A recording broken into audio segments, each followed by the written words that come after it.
but I'm also going to share my screen. Let's just see if this works.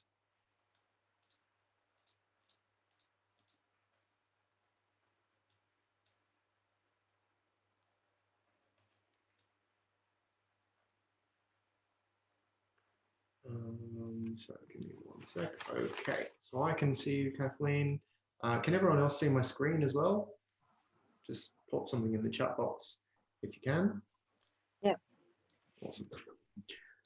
Great. So Kathleen, thanks for volunteering yourself. We're just going to have a bit of an exploration about this situation that you've got in terms of your job and not, now not your job, but also experience some crankiness about it.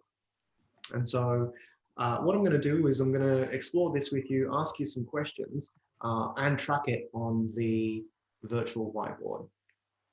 Is that going to be okay with you? Awesome. So I'm just going to draw a bit of a, here's you. And and so you mentioned being cranky. And so what is it that you're cranky about? Having no say in this scenario. Okay, and what's the scenario? Being released from my job.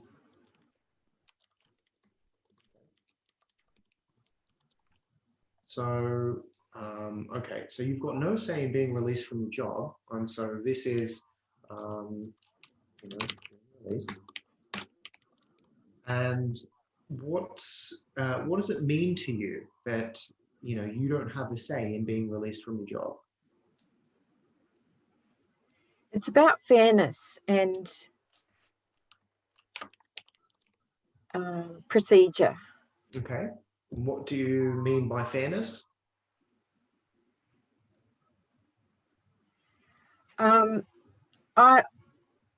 I feel I should have been interviewed or consulted or spoken to rather than just dispensed with. Yeah, right.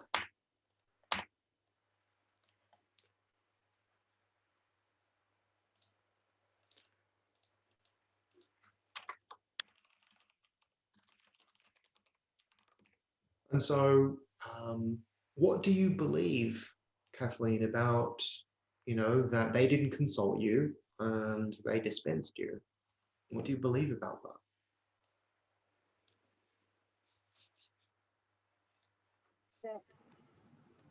A lot of people, most people in the workplace are nasty and small-minded. Okay.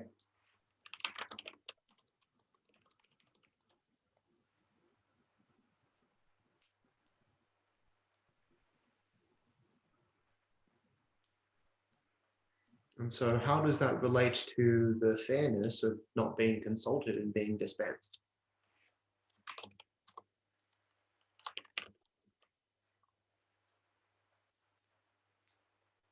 Because those people that are that dispensed with me are being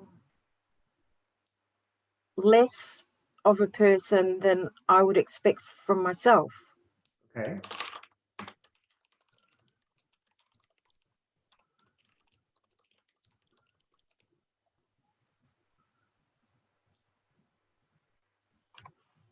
And so what's the frame of reference that you're holding in mind, Kathleen, about this people or this person being less than a person than you would expect?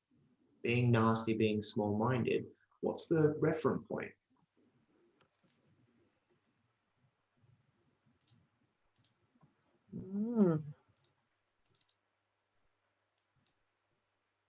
I'm not sure. I'm sure there is one, but I can't put my finger on it. Okay. Is there a movie that you're running in mind about this particular person being nasty or small-minded? Yeah, the movie is that internal culture wins every time. What does that mean?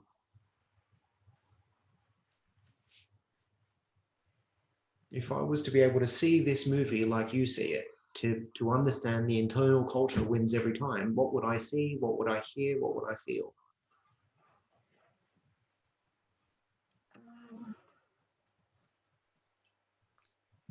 That you can paddle upstream, but you're not going to get anywhere. Okay.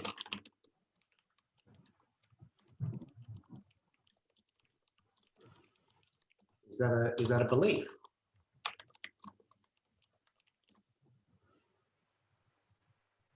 Yes. Okay. So you believe that you can paddle upstream, but you're not going to get anywhere because of the internal culture. Yeah. What do you believe? Excuse me. What do you believe about this belief?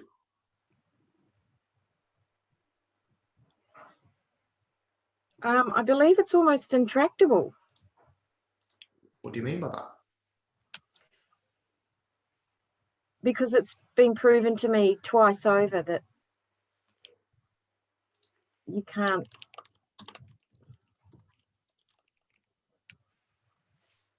You can't what? That the Goliath usually wins. How are you using the word Goliath? Yes, I know. It's an oxymoron because David won, didn't he? And so when you're saying Goliath, what are you referring to? That disparity between the two players at loggerhead. Are you talking about the organization? Are you talking about your manager? Are you talking about, the team, the culture? Who's the Goliath? Goliath is the corporation and the management and the culture. Okay. And so it presupposes, so this disparity, that it's been proved to you twice over that the Goliath usually wins, presupposes you lost. Do you believe that? Not entirely. Not on paper, yes, but on the day, no. But on paper, yes. Okay. What does it mean to you that you lost on paper?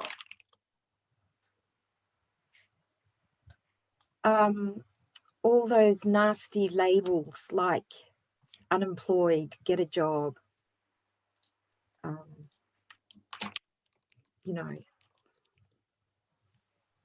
don't just get a job, get a better job. Okay.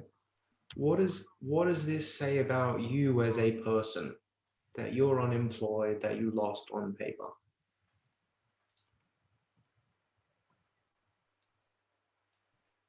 What does this say about you as a person? Well, not much really. It depends whose game I'm playing because there's more than one way to skin a cat. And if I can survive without the continuity and the linear processes that it's deemed we must have, then I'm still a survivor. Okay.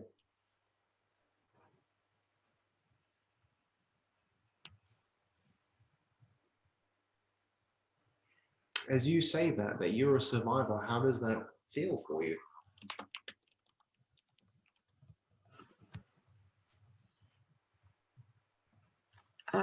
Well, you just have to. There's no point. You can't give up. Are you talking about me or talking about you? About me. Okay. And so how does it feel when you see yourself as a survivor? Yeah, it feels good. Is this how you've been seeing it before? Yes, no doubt. Okay. So where does the crankiness fit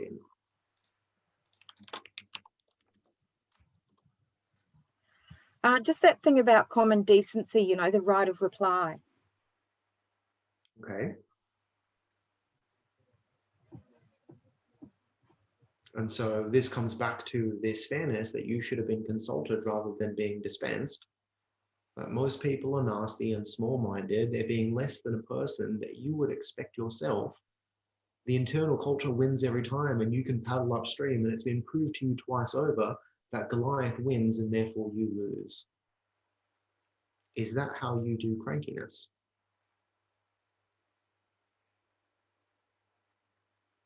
Yeah, that's how it gets me there. Yeah. You just cut out for me. You cut out for a moment. I didn't quite hear that. Is that how? Yeah, that's how it gets me there. The Yeah, lineup. yeah. So that's how you get yourself there. Hey, Yeah. what's the positive intention for you to think this way?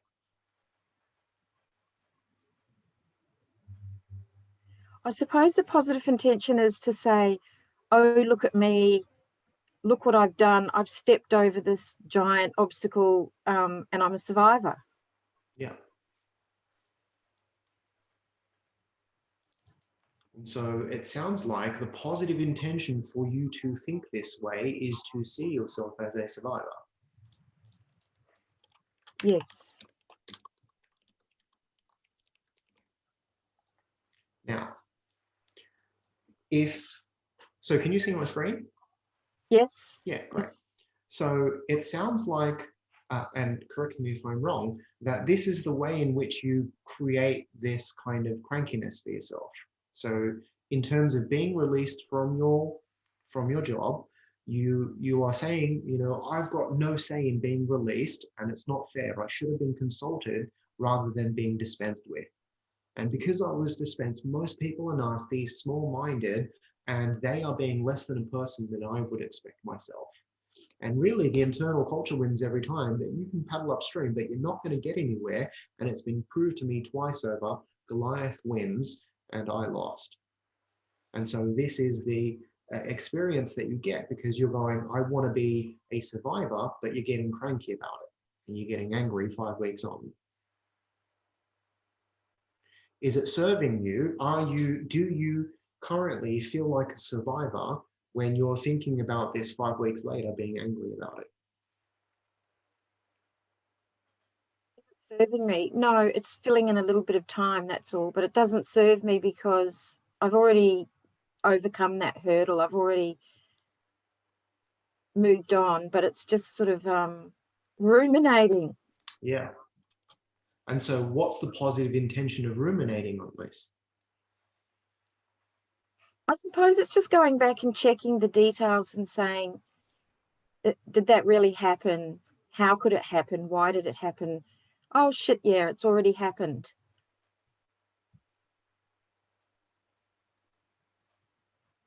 And so I'm not clear on what's the positive intention of ruminating on it.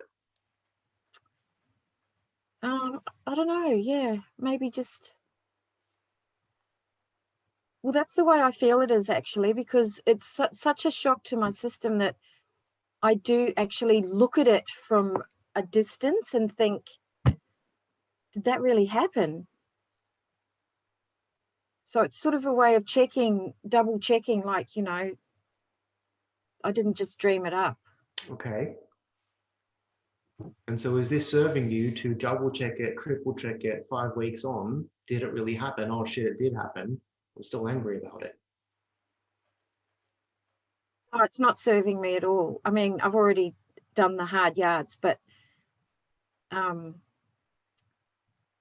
yeah, I have to put it to bed eventually. Okay, you don't have to. Would you like to? Or would you like to hold on to this disparity, this unfairness? I absolutely want to release it. Okay.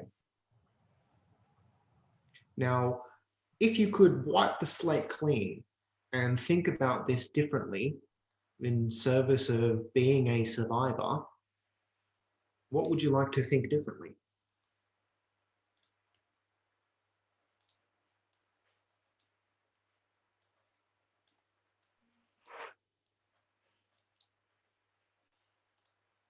Well, I think I've already started to tackle that, in that I'm seeing that being a survivor is actually quite a malleable thing. Okay. Like in malleable, it can change fairly rapidly and be distinct to myself. Okay. So that's a good thing to, a good way to be a survivor, I'm hoping, because it's a Yeah. learning curve. Right. What's a learning curve? Being a survivor, Okay. What's important to you about learning? making something new out of something old. Right. What do you believe about making something new out of something old? That you can make a silk purse out of a sow's ear. Okay. Haven't heard that one before. I think it's in the Bible. Okay. So what Not is that it? I, A silk purse out of what? silk purse out of a sow's ear, A a sow's pig's ear. ear. A pig's ear. Yeah. So you can make a silk purse out of a pig's ear. What does that mean to you? I'm very clever. Yeah. The word that comes up for me is resourceful. Yeah, yeah. I'm actually a vegetarian, so I wouldn't be toting around a pig's ear. Okay. Yeah. And so when you think about being released from your role, and that actually it's a learning curve and an opportunity for you to make something new out of something old, like being able to create a silk purse out of a pig's ear, and that actually in doing so, you realize your own cleverness and resourcefulness. How does that feel? Yeah, really good. What does really good mean? What's the experience? It feels empowering. Okay. Now, if you had a choice, because you do, Kathleen, would you rather feel cranky that you lost, that the internal culture won, or would you rather feel empowered because actually this is a learning curve and you get to make something new out of something old? Which one would you like to choose? Yeah, I've already chosen the learning curve, and I'm doing really well. Yeah. And so will you, anytime you find yourself being cranky or angry or annoyed, will you remember that actually this is a learning curve, an opportunity for you to make something new? Cool. Well, thank you so much for sharing, Kathleen. Really appreciate your honesty.